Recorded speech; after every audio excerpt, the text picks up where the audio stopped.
Libri in consiglio, una nuova iniziativa per aprire il Palazzo alla Cultura. Si inaugura questa iniziativa con un libro dedicato all'emigrazione, una scelta non a caso. No, è un libro che testimonia l'esperienza del Messaggero Sardo, 40 anni dal 74 al 2014, e che è un'esperienza editoriale particolare che ha voluto garantirsi la propria autonomia e indipendenza dai poteri forti in generale, che ha vissuto grosse difficoltà di rapporto con la regione fino alla sua conclusione qualche anno fa, insomma, che rappresenta e testimonia una realtà drammatica della nostra isola, che è quella dell'immigrazione. È una raccolta di tipo documentale da una parte, che testimonia appunto la nascita dei primi circoli sardi in tutto il mondo, ma anche la storia di questi circoli, è una rappresentazione del vissuto degli emigrati di allora, delle condizioni drammatiche, anche di quelli che si sono affermati, quelli che poi hanno giocato tutto per rimettersi in discussione rientrando in Sardegna e riperdendo tutto e riniziando da capo.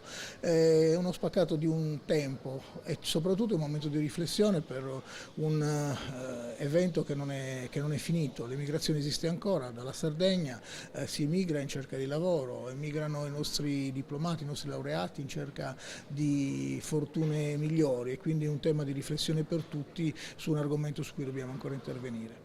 Un libro per raccontare la storia gloriosa del Messaggero Sardo, un mezzo di informazione che ha accompagnato l'altra Sardegna per oltre 40 anni, è un omaggio dovuto. Sì, è un tentativo per non far dimenticare che esiste una Sardegna fuori dalla Sardegna. Ci sono tanti sardi fuori quanti in Sardegna, e quelli che stanno fuori sono attaccati ai valori della Sardegna forse più di quelli che ci vivono tutti i giorni. Il Messaggero Sardo, oltre che un mezzo di collegamento tra l'altra Sardegna e i sardi residenti, è stato anche un laboratorio, una palestra di giornalismo. Su questo giornale hanno scritto praticamente tutti i giornalisti sardi professionisti negli ultimi 40 anni. Sì, credo che sono diverse centinaia. Un dato indicativo sono 800, forse qualcuno di meno, però non so, molti di questi sono diventati, faccio un esempio, 6 direttori dell'Unione Sarda hanno collaborato, quando non erano ancora direttori, con il Messaggero Sardo. E poi ci sono giornalisti pubblicisti, ma di professione diversa, ci sono professori universitari, un nome per tutti, Manlio Brigaglia. Manlio Brigaglia è stata una colonna del giornale perché ha introdotto una figura, quella della piccola storia dei sardi, di cui essere orgogliosi, poco conosciuta, che ha gratificato tutti i sardi fuori, perché si sono riconosciuti nelle storie dei loro paesi, dei personaggi dei loro paesi.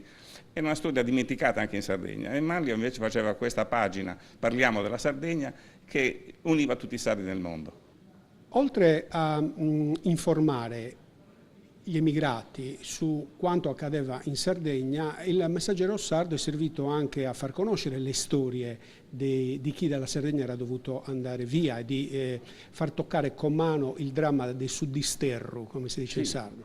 Sì, diciamo una delle funzioni che ha avuto è stata quella di mettere in relazione anche le varie realtà sarde, perché quando si emigra ci si integra un minimo nelle varie realtà, e ognuno ha preso il suo bagaglio e lo ha cresciuto con quello del paese di residenza. Far conoscere le varie realtà, come si stavano in Argentina piuttosto che in Australia o in Svizzera o in Italia, ha aiutato a sentirsi tutti quanti parte di una stessa famiglia. Serafina Magia, presidente della FASI, oggi qui a Cagliari per partecipare a questo evento, la presentazione del libro che racconta 40 anni del Messaggero Sardo, uno strumento molto importante per il mondo dell'emigrazione, che ha consentito a tanti emigrati per anni di avere le notizie dalla Sardegna, è così?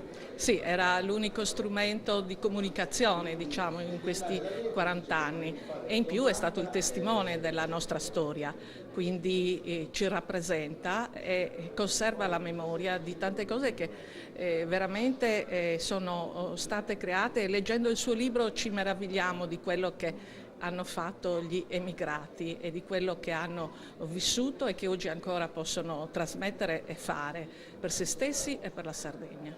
Il Messaggero sardo ha consentito ai tanti emigrati di mantenere quel legame della Sardegna e rendere meno drammatico il fenomeno del Sudisterru. È servito però anche ai sardi per conoscere le vostre storie, di chi dalla Sardegna è andato via magari giovanissimo. Certamente, erano i due fronti su cui il Messaggero si è posto, ha fatto da ponte tra la nostra storia, la storia dell'emigrazione e la storia dell'isola che continuava ad andare avanti, di cui dava le informazioni, ma nello stesso tempo portava le informazioni da Sudisterru.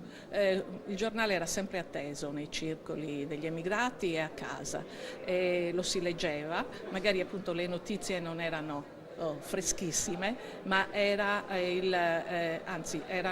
i momenti in cui poi si riprendeva contatto con la Sardegna e si aveva anche qualcosa di cui discutere, sia al circolo sia con i propri familiari rimasti in Sardegna.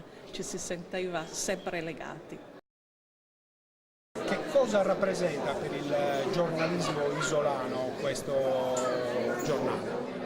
Ma un esempio che è valido ancora oggi, è un impegno di giornalisti che fanno la professione pensando a una risposta civile, ad una caratterizzazione civile del loro impegno professionale, cioè come offrire uno strumento di comunicazione e di collegamento alla comunità dei sardi che non vive più nel proprio territorio, sta fuori in Italia o in altre parti del mondo, avverte il bisogno del rapporto con la sua terra e trova un modo di comunicare da un punto di vista principale di conoscere notizie essenziali, informazioni essenziali, cosa fa la regione, cosa succede in alcuni paesi, cosa succede nella vita della mia terra, ma anche comunicare l'informazione di ritorno attraverso lettere, poesie e scritti che consentono di tenere in rete una comunità fino a quel momento solamente dispersa e da quel momento in qualche modo ha un'occasione di ritrovarsi, di capire che non è più sola.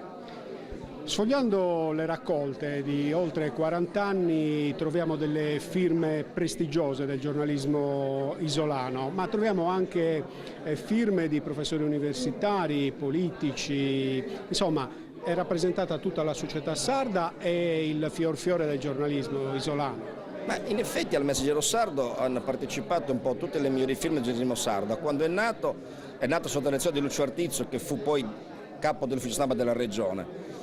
E nacque con un profilo istituzionale. Successi a lui alla direzione Enrico Clemente, rappresentante del sindacato sardo, nonché membro della giunta dell'AFNSI, dopodiché venne fuori la cooperativa per fare il giornale gestito direttamente dai giornalisti e la cooperativa ci sono i migliori in qualche modo, o comunque quelli più impegnati nel rinnovamento della Sardegna, dell'informazione in Sardegna negli anni 70. Giorgio Melez, Alberto Rodriguez, Gianni Massa, Milvio Azzori che stava alla RAI, i fratelli Deccanti, Gianni e Antonello appunto, e ci sono con loro i capi del sindacalismo sardo, CGL, CISL e UIL. È una dei primi esperimenti in cui il giornalismo si apre alla società in Italia, non solo in Sardegna. La raccolta del Messaggero, come ha scritto Mario Brigaglia nella prefazione al tuo libro, rappresenta anche un saggio di storia contemporanea, perché dentro queste cronache c'è la storia della Sardegna post-industriale, diciamo così, fino ai giorni nostri. Certo, tutto il materiale che la cooperativa ha raccolto in modo disordinato in questi 40 anni si trova adesso nell'archivio di Stato, depositato, perché è stato riconosciuto di valore storico. È un peccato che non si trovino le risorse per riorganizzarlo e riordinarlo, perché rappresenta una parte importante della storia recente della Sardegna, perché lì non c'è famiglia di sardi che non ha vissuto direttamente o indirettamente il dramma dell'immigrazione. Tu hai conosciuto tanti emigrati, c'è una storia particolare, scegliene una per celebrare questo giorno importante. Scelgo quella di Pepe Zidda, era di una famiglia di Orune, rimasti orfani, si trasferiscono a Carbone per lavorare nelle miniere, ottiene una dispensa speciale dal Duce per poter lavorare in galleria, pur essendo 14enne, quindi minorenne, perché non si poteva a quell'età lavorare sotto in galleria, però chi lavorava in galleria guadagnava di più. È partito per fare la guerra, ha fatto 2 campi di concentramento, mangiava le bucce di patate quando non riusciva a trovarle, poi è emigrato in Argentina. In Argentina ha vissuto un periodo durissimo, poi chissà come, da un ospedale all'altro, ha imparato a fare il cuoco. È diventato un cuoco raffinatissimo, è diventato il cuoco del Grand Hotel di Bariloche, dove veniva a trascorrere le vacanze Perón, con il quale aveva un grande rapporto, essendo tutti e due di origine sarda. Ecco, questa è una storia emblematica di tanti sardi di successo, ma ci sono state anche tante storie drammatiche. Qualcuno ha raccontato quella della mamma della Plaza de Mayo che perse un figlio in Argentina, sparito per i rastrellamenti del generale Videla. Sì, diciamo che questa vicenda mi emoziona perché sono stato il primo a portarla alla luce. E ho incontrato questa donna nel circolo di Buenos Aires, nessuno voleva che parlasse perché ancora, nonostante non ci fosse più la dittatura, avevano ancora paura della dittatura. E quindi tutti quanti, dal presidente del circolo agli altri soci, dicevano Maria lascia in pace, non dirlo, non dirlo. E lei mi ha raccontato la vicenda del figlio e mi ha regalato il fazzoletto con cui sfilava tutti i mercoledì in Piazza de Mayo e venivano insultate, sputate. E lei diceva ogni volta basta, non ci torno più, invece il mercoledì successivo era di nuovo lì a lottare per sapere le notizie del figlio. Alla fine diciamo che ha avuto la soddisfazione, se questa si può essere una soddisfazione, che i responsabili di quei crimini sono stati condannati. Aver raccontato l'altra Sardegna per oltre 40 anni ti può far dire oggi di essere ancora di più orgogliosamente sardo. Sì, io diciamo che ho visitato circoli e comunità sarde in tutto il mondo e ovunque ho apprezzato e sono stato apprezzato per essere sardo grazie al lavoro di questi emigrati, che sono delle figure straordinarie. I sardi siamo un po' così, ma quando andiamo fuori riusciamo a tirare il meglio di noi stessi e i grandi valori che ci portiamo dentro.